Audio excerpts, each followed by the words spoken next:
Fong, and I'm hearing this conversation. I'm like, this has to be recorded. So Yes. you're just telling me, as I'm telling you, I've been slack lately, right? But as you notice, I'm on a treadmill right now, so I'm trying. But I did admit I was being slack.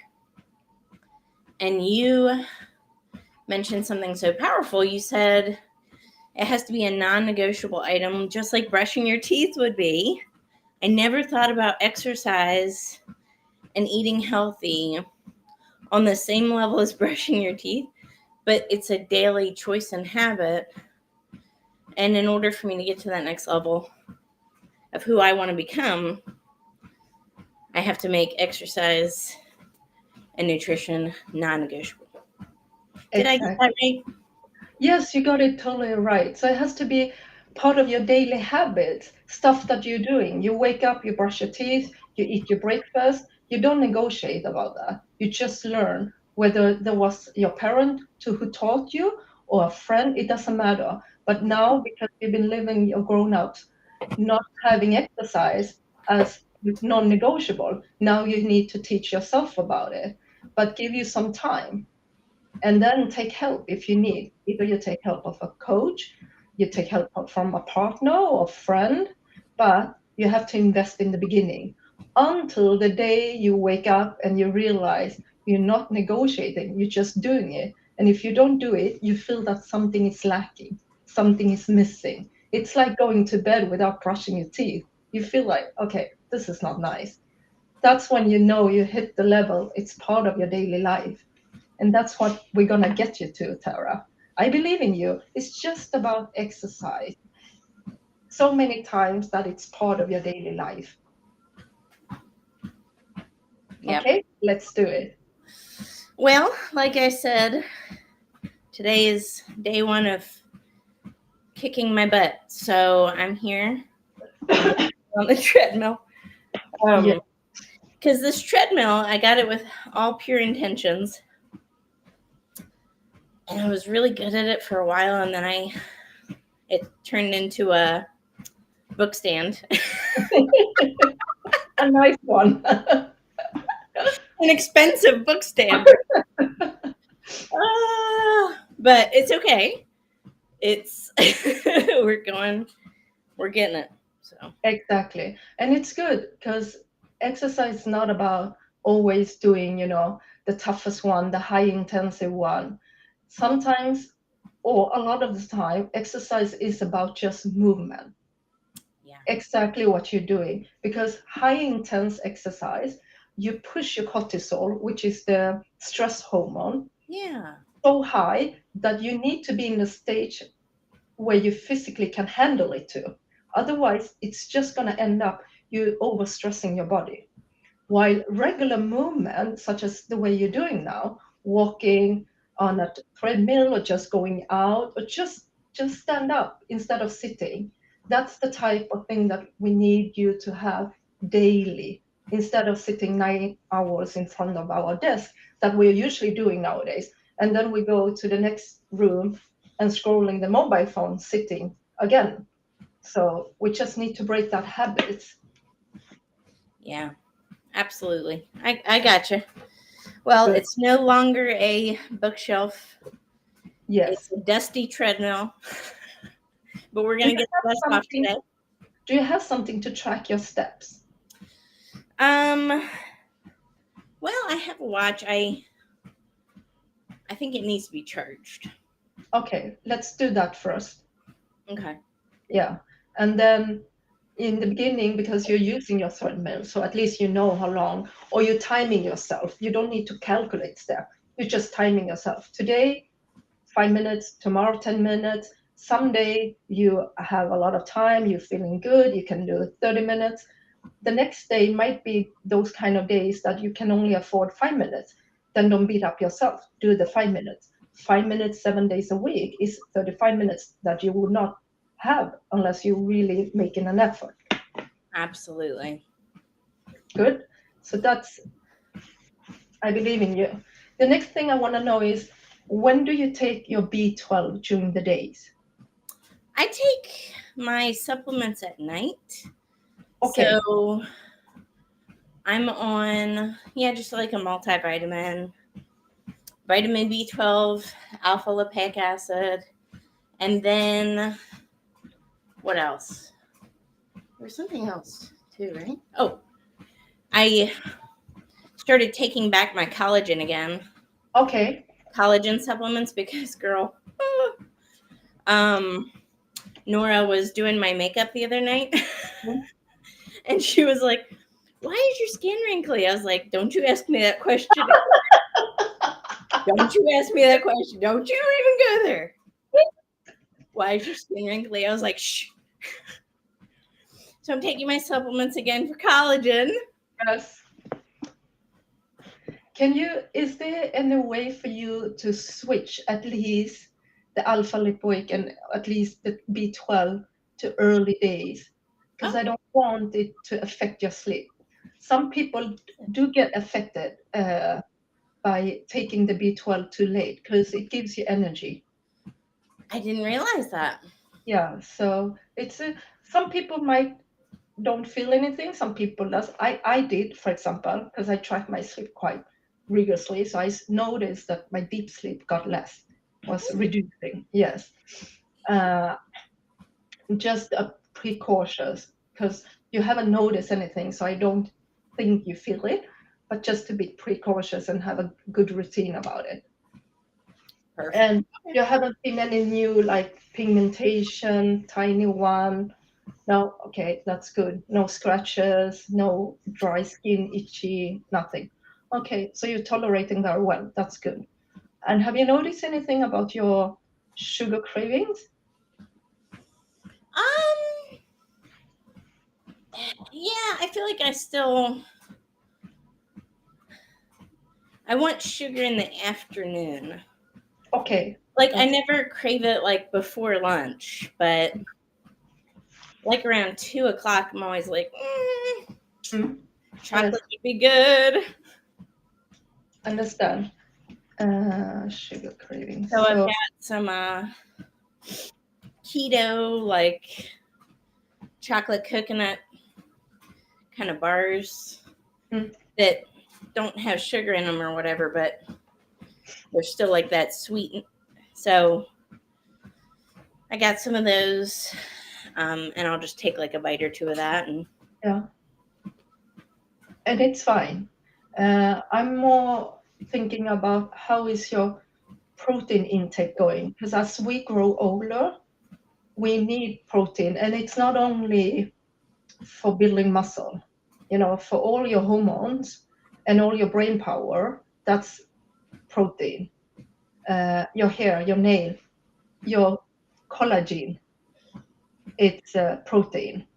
So can we, because last time when you were sending me picture on your daily food intake, I saw that you needed to boost more, at least the double of your protein intake.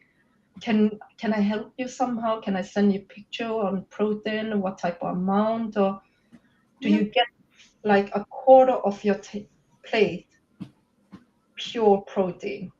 yeah, Can you okay, do that? yeah, of course, And also for your breakfast, okay, because that actually the breakfast will set the tone for the rest of the day. mm-hmm.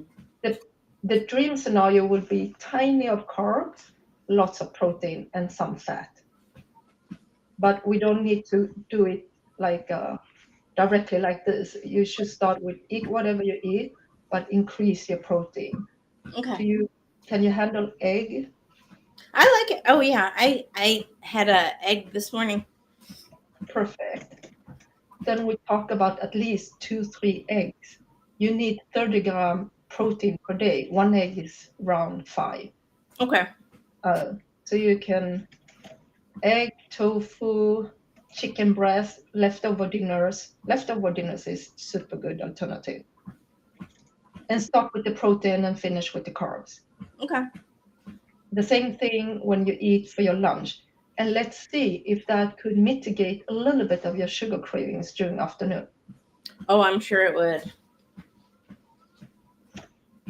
So, quarter of your plate.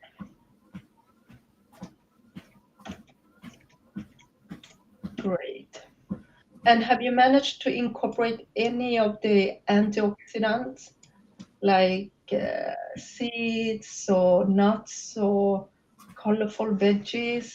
Oh yeah, yeah. Yeah, Mhm. I've started doing. I really like this.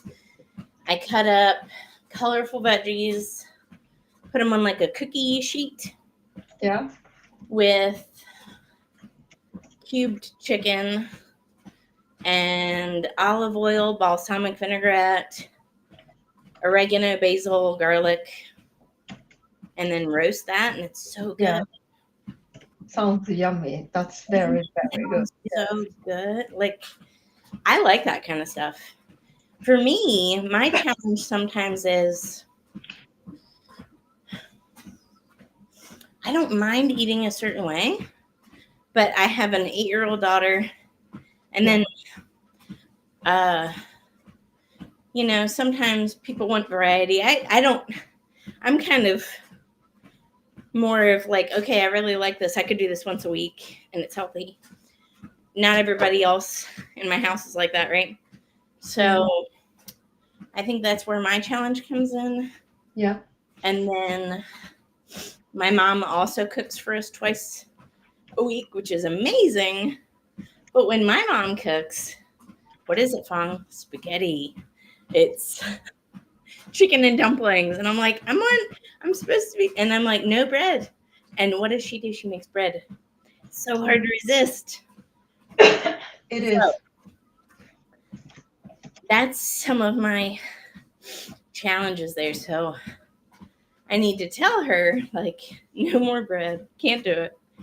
Because spring is right around this corner, we're here. And Yes. like I said, my birthday is coming up. So it's like, I don't want to have to feel like I had to lose weight then. I just want to really get serious about it now so that when that time comes, it's like, I feel You're really right. good. You know what I Yeah. mean? Yes. Absolutely. I understand what you mean. Uh, and the family situation is always there. That's the reality. We Yeah. cannot, pretend it's not there. So I totally understand that. Uh, there's a little bit different way. I'm not sure how open your daughter is. I try to, if possible, because that's always everything takes time and energy, right? Once in a while, like doing a thing, a mom and daughter thing, maybe. If you go grocery, take a weekend when you feel a little bit more relaxed, saying that, hey, do you want to join me? Can you choose one veggies and one fruit and let she be in charge of that? So she feel like, hey, I was the one choosing this. They tend to be more open for it then. Mm-hmm. Or if you have you started to actually ask her to help cooking? Yeah. That's super nice because that's something I also found, at least my kids, when they help a little bit. I know that we sometimes stress, we want to do everything like the way we want to do, but just letting her helping, sprinkle or put it in the oven or cut the cucumber and asking her, then they slowly, the most important thing is that if you can keep on eating it, even though your daughter is not eating this today, tomorrow, or even in 2, 3 years, but she will have it there in her, backbone. They will remember the same way you remember your mom's food. So don't give up. You have another 10 years of inspire her. Don't feel like if she's not eating today. And also, I noticed that when we start to take off stuff, people get very protective and get defensive. And then it's psychological, right? Because if you haven't been the one making that choice, you feel that someone is forcing you to do it. So Mm-hmm. if bread and white spaghetti is very important for your family, then let them have it. But instead, in front of them, ask your mom, if possible, can we serve the veggies first? So at least when they're hungry, they have eaten 1 or 2 tablespoons of it before they like putting all the energy on the the carbs or whatever that is less nutrition. Yeah. And when it comes to you, then you need to make up your mind that it depends on your personality. I'm the kind of person, I'm black and white. I have friends that can eat a little bit and then they stop themselves. Unfortunately, I wish I was one of them, but I'm not. I can't. So for me, I'm just like, I just decide I can't, I'm not doing it. That's it. So I don't even try a little bit because when I try, I eat all of it, unfortunately. I'm like, yeah, I'm that kind of person. I have easy to, just take it all. It's Yeah. the same when people buy some potato chips and they can eat a little bit. I can't. I just finish it up. I'm sorry, but I can't. So in that sense, That's you funny. need to find your personality. Either you say, okay, I'm gonna reduce a little bit every day, from that big bread to tiny to tiny to tiny. But don't do just like reducing it. Replace it with something. If you so you can occupy your mind, like chewing a carrot, eating more of avocado or chicken breast. You need to feel full at least, because if you're hungry and have sugar cravings, that's a bad combination. Yeah. So fill up with your proteins, okay?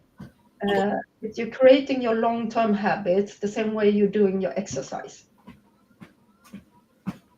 Protein first, veggies, and make a deal with yourself. Either you do the black and white, no bread at all, or you're reducing a little bit every day. Right. Next time I'm gonna ask you.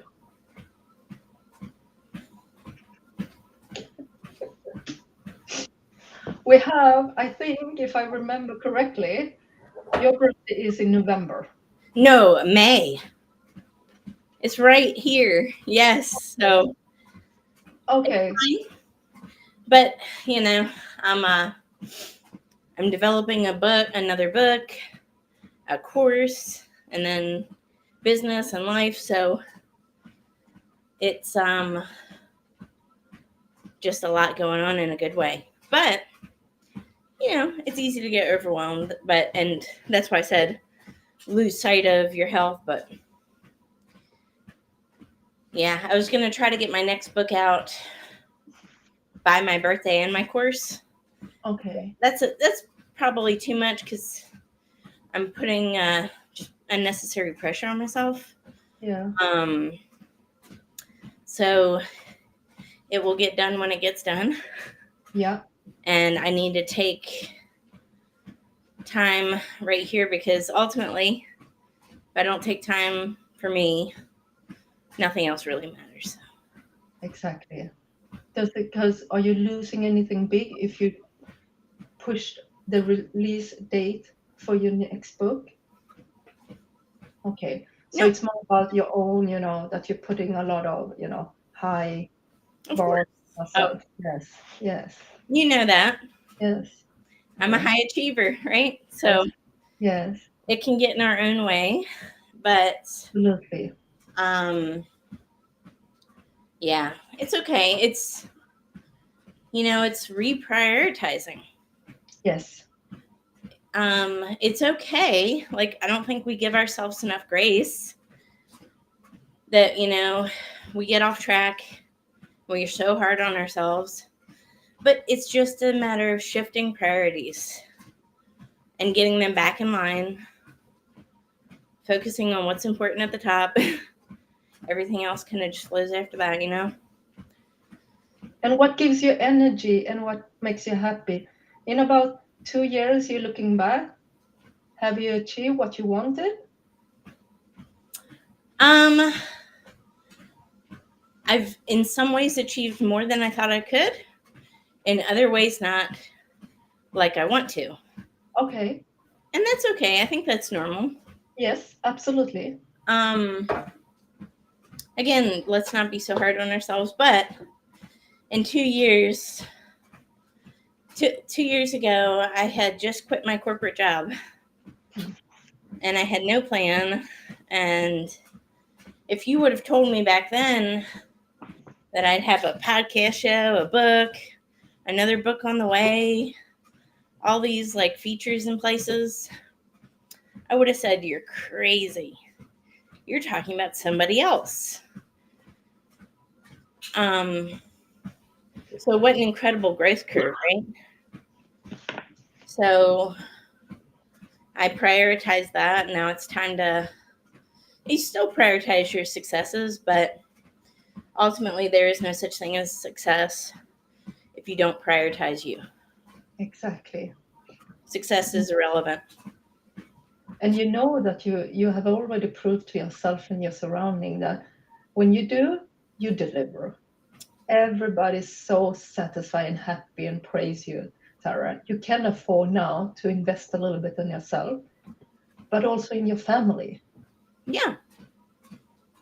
Yep. Like every day, she is hitting pre-teenage, and then she won't even spend time with you, Tara. Believe me, Yeah. I already feel it right now. And my daughter is turning 10. Really. Yes, Oh. so it goes quicker than you think. So Wow. yeah, so still we are important for her, but there is more things that are more important than just 1 or 2 years ago. Uh, and it's part of life. You see them grow up, getting independent, and you're happy, but you also no, don't, not yet, not yet. So I think you're doing the right thing, and at the end, you have a lifelong. You're gonna do all this your whole life, right? And it's always easier and psychological hard, but easier to be prevented. Right. I've been in the shit. You don't. The only thing I wish was getting better. But as soon as I'm getting better, I wish more. That's the problem. You don't. So enjoy now. You have your health. You can still do whatever you want to do, and take that chance. Don't let it slip. Okay. Well, Yes. I appreciate you, Fong. I'll do better at reporting to you because I'm not very good at that No, sometimes. no, no. Don't worry.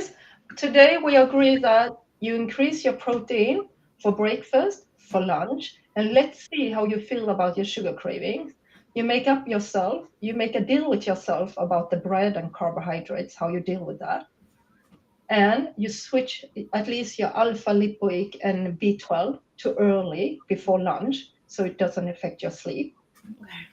And then I book a time with you in about 2 weeks because then that's the end of March because then we have the full April to make sure you're sticking to the plan. Okay? Okay. Great. All right. That sounds good. Fong, I appreciate you. You too. I appreciate you too. Take care. Keep walking.